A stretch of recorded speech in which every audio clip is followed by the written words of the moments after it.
All right, we are on the draw for round one, uh, and we are going to keep this hand, which allows us to make a two-drop, and has our most powerful card.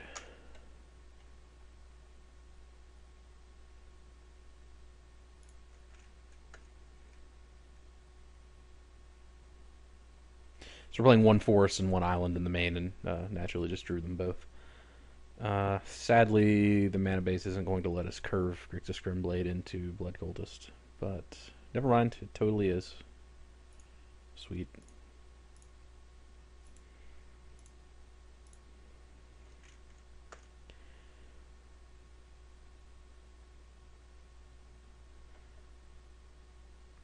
And he has kindly provided us something for the Blood Cultist to eat already, so that's a good sign.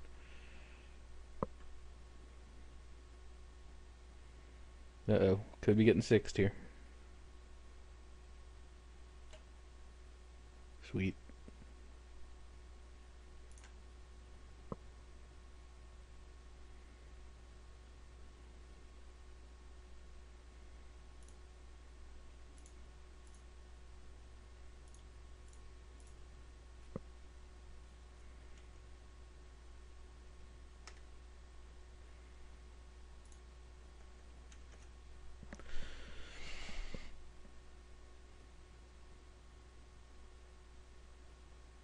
I suspect he will make the trade here, but maybe not. Nope.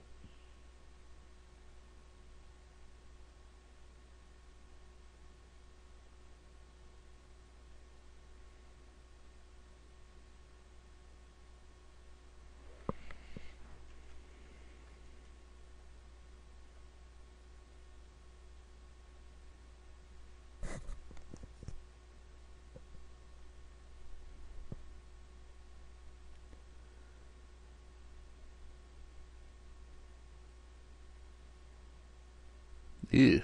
Okay. That makes more sense, I guess.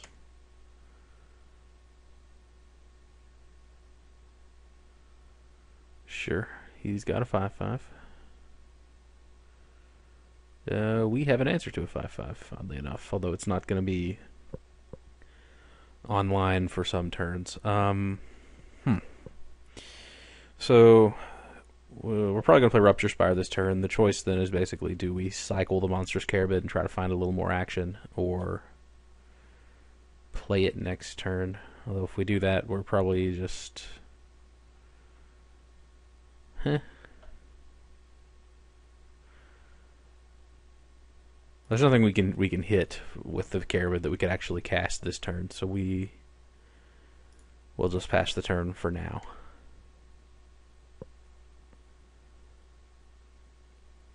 If it looks like he's going to develop his board much, we may end up needing the Carabid. Of course, we need to hit a sixth land as well. Craniosaurus. That's pretty good. Huh.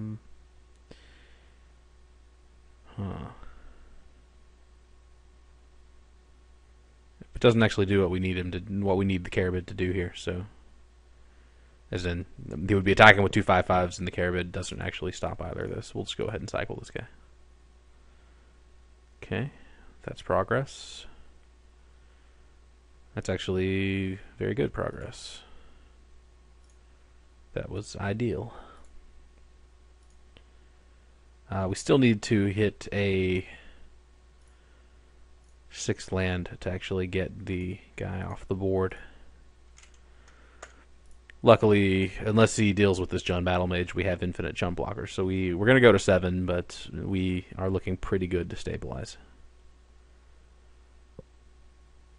Sure, he's going to gain some life. Cascade into a Crescent Squire. Okay.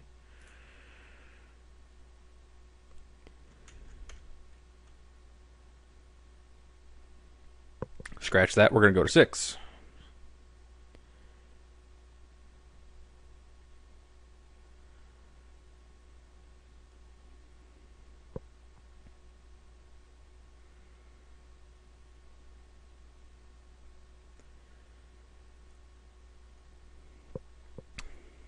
Mana Cyclics. All right. We hit it. I think. Let's see. There's probably not a good reason to cast one of our guys instead. We definitely just need to get this guy off the board. That lets him attack us for 2 with a Crazen Squire. We wouldn't make that trade, so we'll go ahead and get this guy in.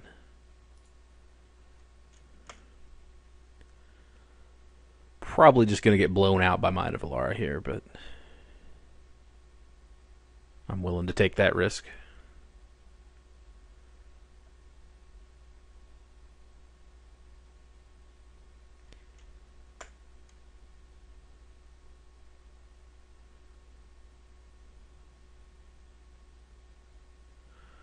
Putrid Leech. Okay.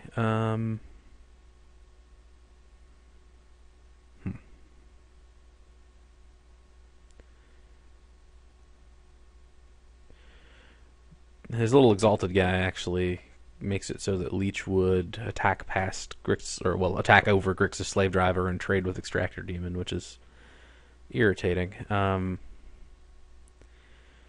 So we could just play. Yeah, I think that's the trick. Just play the Minotaur, and we will feed a token to the Leech if it attacks.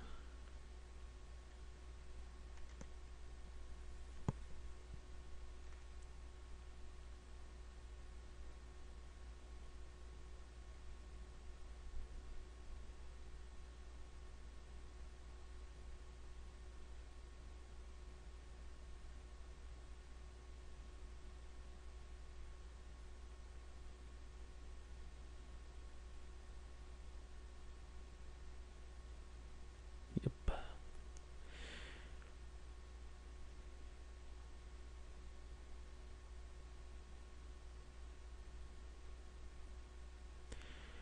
So I'm not really sure yet what exactly is going on in this guy's deck.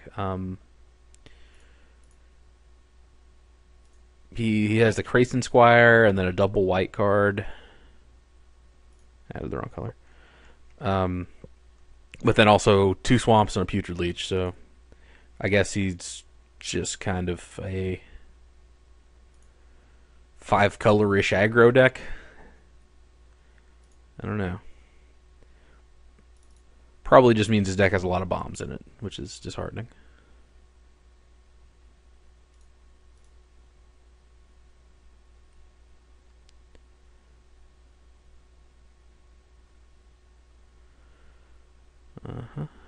That also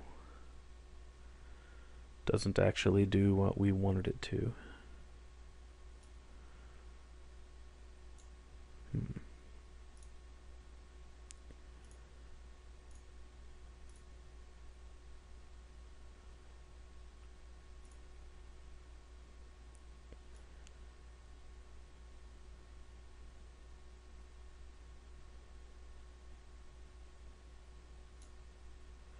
Kind of considering just attacking for 5, slamming the Grixis Slave Driver. He can attack, he can pump it and actually kill the Slave Driver, but we get a blocker back from that, and even if he removes it, we still get a blocker. The only way that backfires is if he has 2 removal spells. Because yeah, this triggers off leaving play, so even something like Oblivion Ring or like Unsummon or something like that doesn't do it. So I think that's what we're going to do.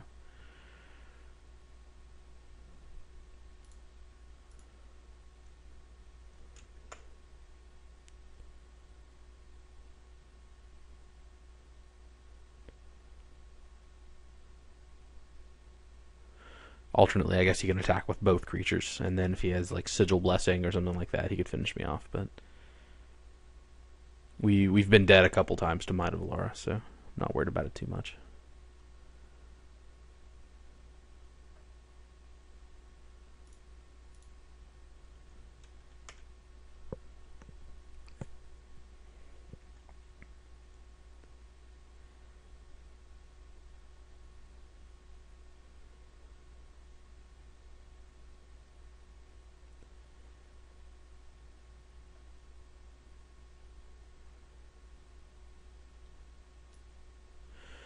Huh, this guy's pretty good. So you can eliminate one of my blockers.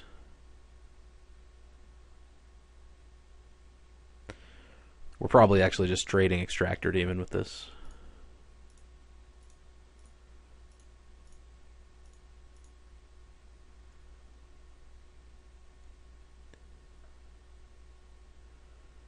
Which is fine.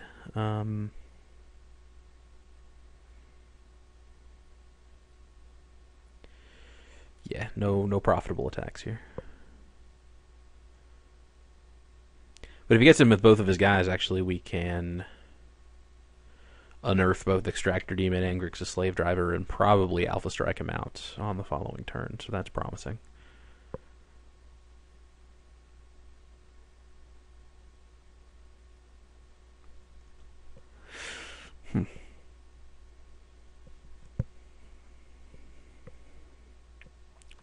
He actually has several lines of play to consider, I guess. He could... He could make it so that Extractor Demon can't block, and then get in with everyone. In which case we have to make some somewhat uncomfortable blocks. Well, I said that. I guess we actually just, like, double block here, make a token block there, so yeah, that doesn't do much for him.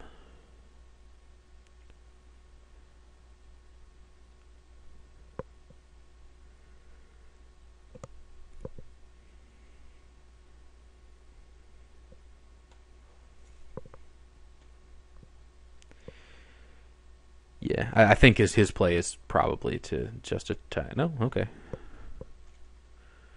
guess that works too. Okay, so he does that. Okay, so we're gonna trade that instead of that. That's fine.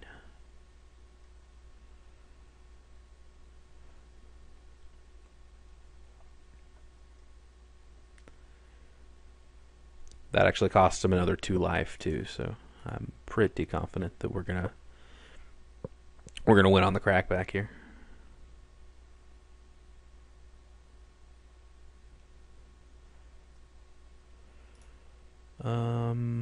I guess he could potentially have, like, I don't know, I can't think of anything, but I'm gonna mill myself just in case. Or I could just not. Yeah, that's probably the way to do it.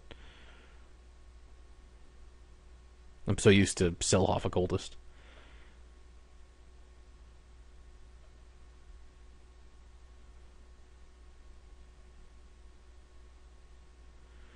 Pale Recluse, okay. So that's the... That taps him out. So his cards are on the table, which is convenient. Don't have any hidden information to worry about here.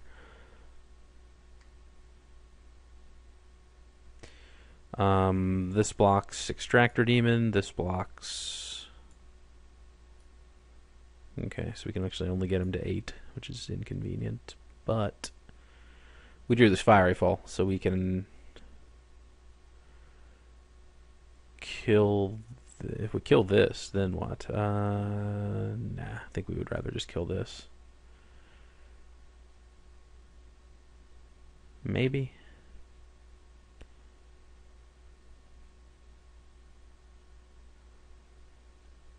No, I guess we kill Pale Recluse, attack for 5, leave these 2 back, so that's 2 blockers. We're still dead to a removal spell at that point, so I guess maybe leave this guy back too.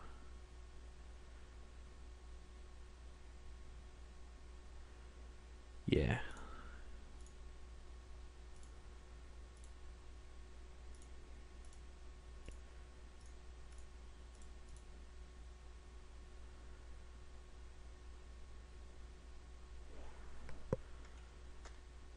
He'll probably just throw his Grayson Squire under the bus, but let's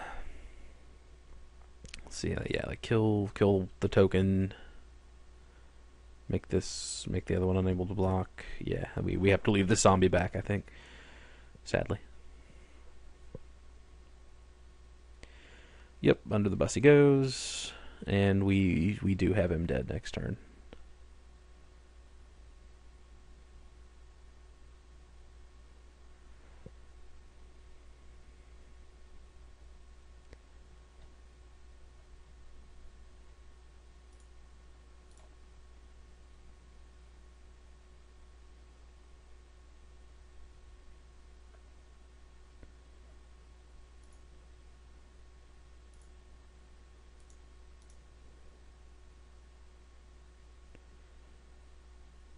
Hmm.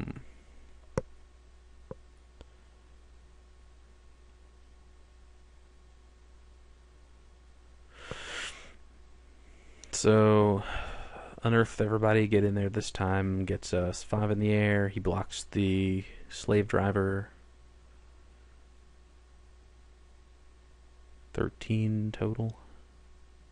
If he has like a removal spell for the slave driver, well, or if you say he removes the extractor demon, blocks that guy, he only gets in for.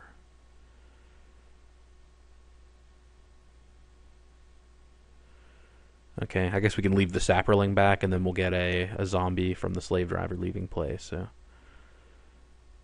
that way he has to have a removal spell in hand, and then draw another one immediately. Yeah. I think that's a risk I'm willing to take.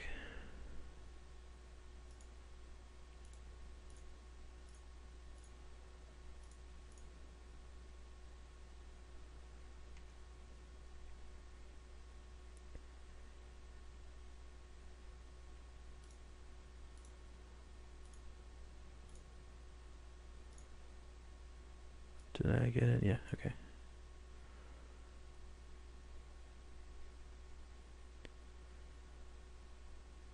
I think we actually could have not attacked with the zombie either. Just to be absolutely sure, but yeah. Welcome back. Controlled Instincts made it in from the board. We replaced a Carrion Thresh with that. He's choosing to play. This hand is fine. It sounds actually pretty sweet. We're going to attack for 3 on turn 2.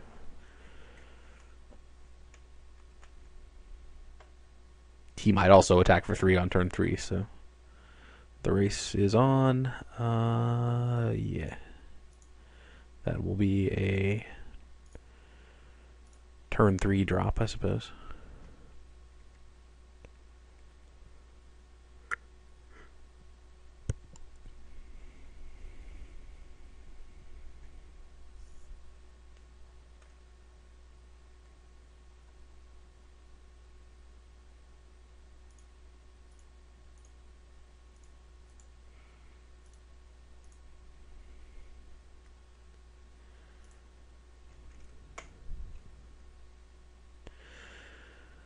Oh.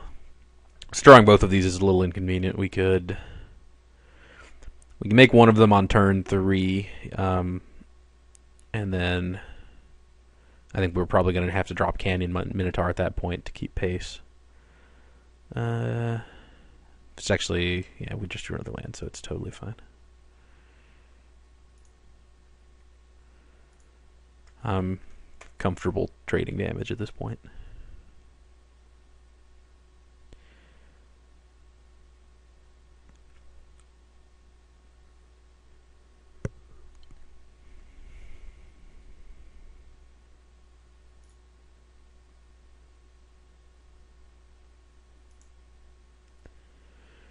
Canyon Minotaur, I think probably the play after that is going to be Monstrous Carabid. We will gladly trade 3/3s, I think, if he offers. Most likely no? Okay. I kind of expected him to have a removal spell there to keep his aggression up.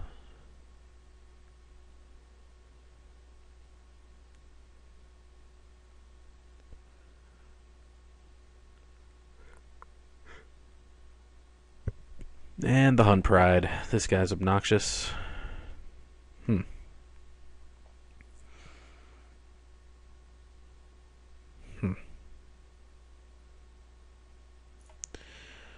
So if we make a Carabid, it doesn't actually hold this guy off.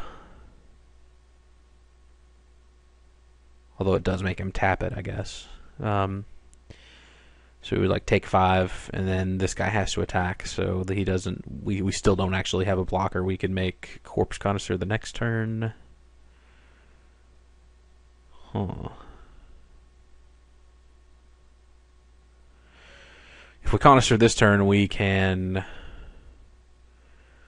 fish Extractor Demon out and put it in our graveyard, and then That doesn't get us anywhere. I think we're just going to make the Carabid.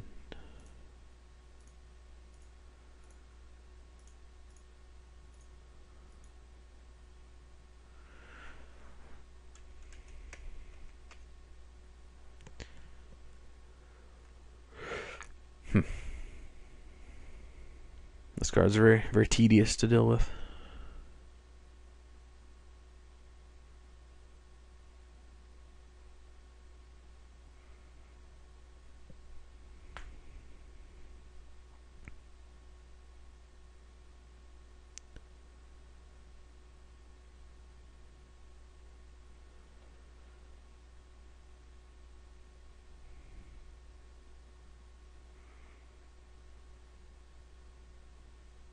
Bloodpire Elemental.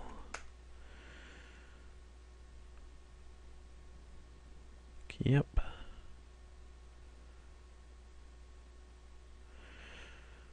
That was a strong turn for him.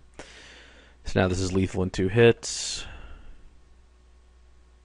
He will probably activate this, and we won't be able to block. Yep, sure.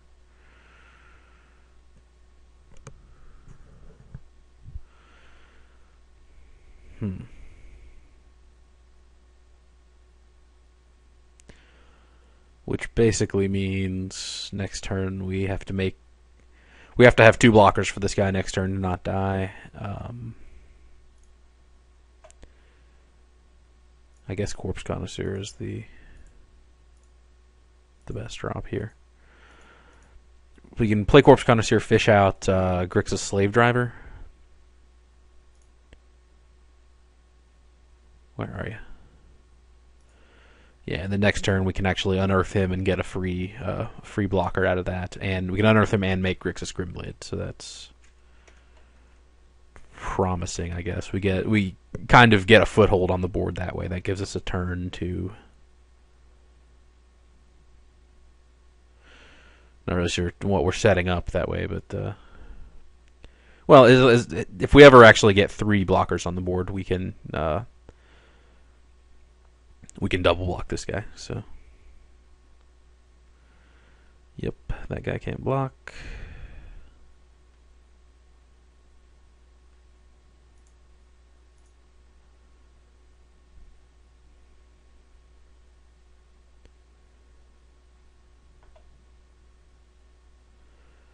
We'll want to play the land in case we want to cycle the Architect.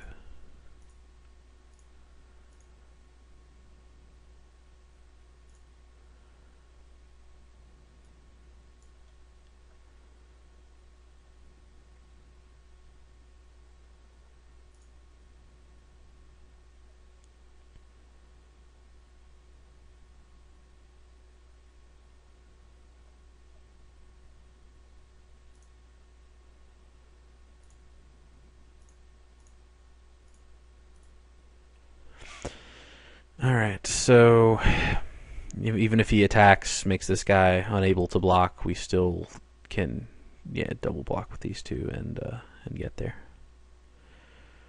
So we're sort of stabilized.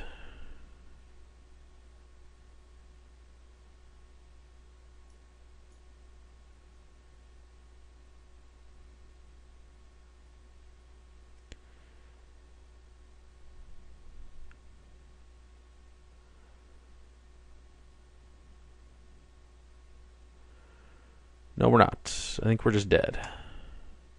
Is that how this works? Yep, all of our guys die. Yep, that was a good one.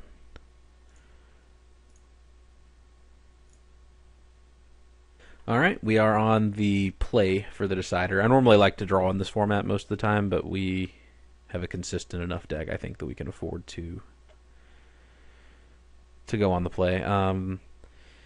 This hand is a little awkward. We have sweet spells. We can't actually cast any of them just yet. We do have 2 cyclers, so I think we can safely keep this.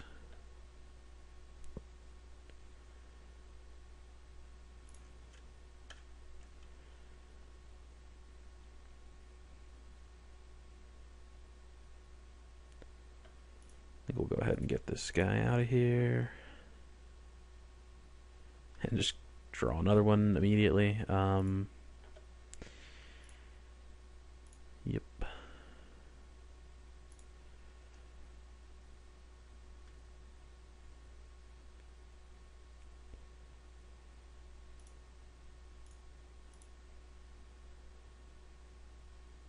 No swamps just yet. Awkward.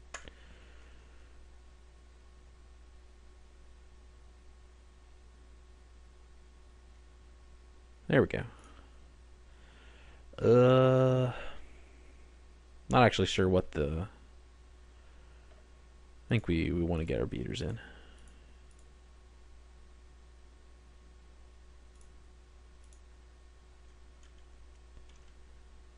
Cool. And we got him for 4.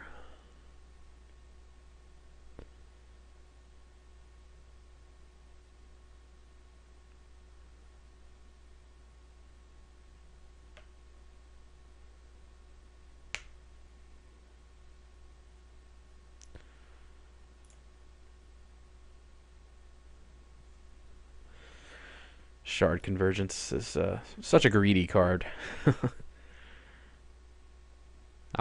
I enjoy seeing play, but I don't know. So far this guy's deck has really just kind of been all over the place. It seemed like to me, so I'm not really sure what this is enabling. I don't think we've seen any blue cards from him, but probably something scary, I guess, is actually the answer. Okay, that's the swamp. He got a bunch of lands in his hand. We drew another swamp. That's sweet. We can play this next turn.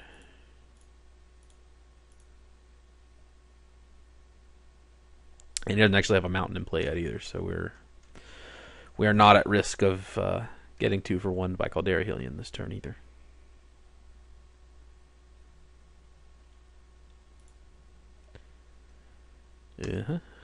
Might get 6'd. Probably gonna get 3'd. We got 6'd. That's unfortunate.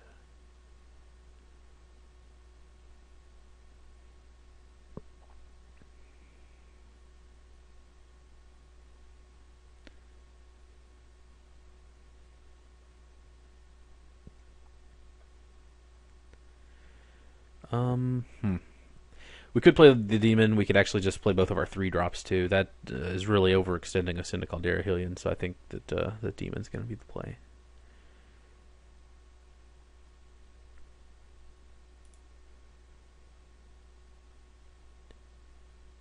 Yep. Take the opportunity to grow the Blood Cultist.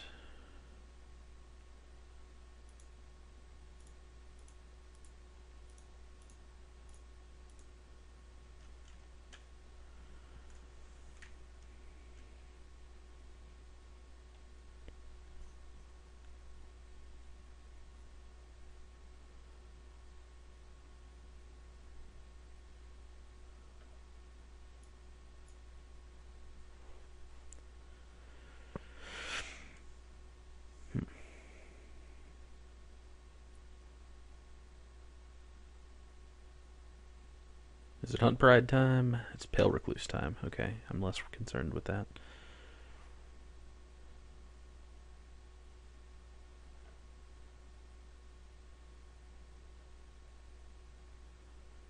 Let's see. We're definitely attacking with Extractor Demon. I'm considering Hackblading as well. Which would let us... We could kind of threaten a trick. If he blocks, we can Resounding Thunder. We 2 for 1 ourselves, but we get a blocker for Extractor Demon off the table. That's probably kind of loose. I guess we can skip out on that.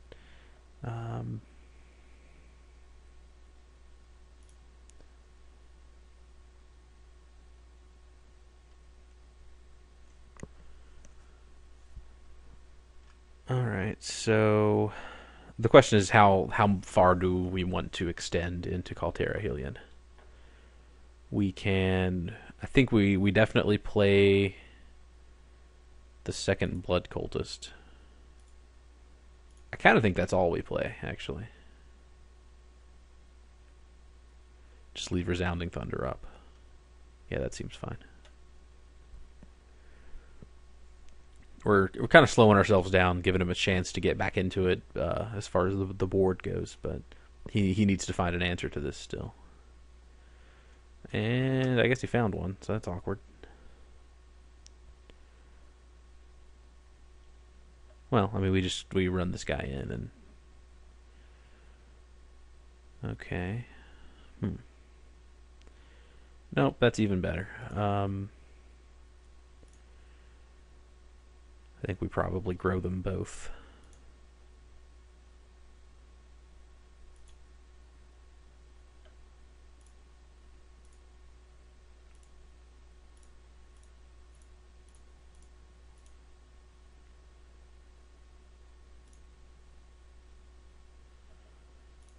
We'll go ahead and follow up on milling ourselves too. We might hit one of our unearthed creatures.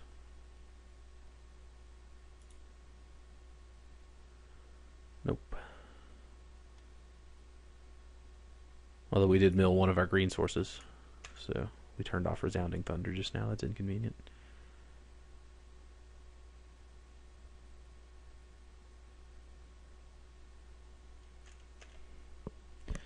Pale Recluse goes under the bus, which is pretty cool.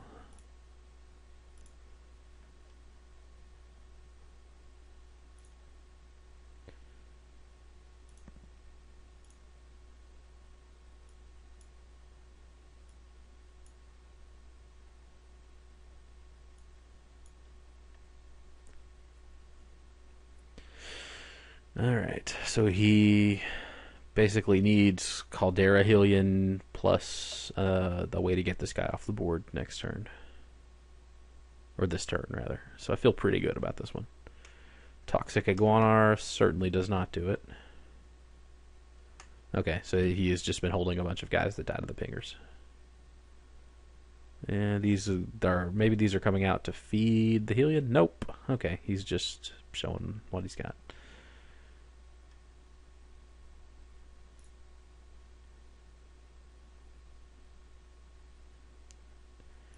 So this should do it.